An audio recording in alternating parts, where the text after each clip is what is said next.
নবজাতকের পরিষ্কার পরিচ্ছন্নতা। ছোট শিশুর রোগ প্রতিরোধ করার জন্য প্রসবের সময় পরিষ্কার পরিচ্ছন্নতা নিশ্চিত করতে হবে এবং কিভাবে নাড়ি কাটতে হবে তা শেখাতে হবে।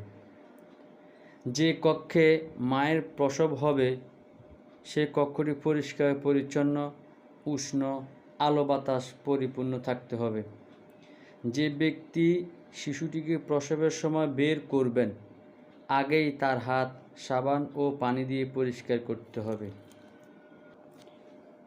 প্রসবের সময় শিশুটিকে ধরার সময় শুকনো এবং পরিষ্কার কাপড় ব্যবহার করতে হবে।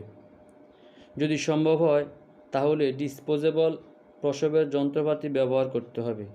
যদি সম্ভব না হয় তাহলে নতুন ব্লেড এবং পরিষ্কার সুতা রাখতে হবে, যেগুলো প্রসবের সময় 10 মিনিট ফুটন্ত পানিতে রাখতে হবে, যা দিয়ে শিশুর নাড়ি কাটতে হবে এবং বাঁধতে হবে।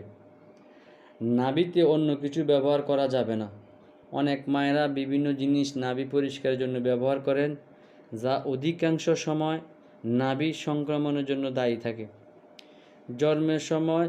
জন্মের কয়েকদিন পর নাভি শুকিয়ে যায় এবং নিজেই সেটা পড়ে যায়। মাকে বলতে হবে শিশুর প্রস্রাব এবং পায়খানা দিয়ে যেন নাভি ভিজে না যায়।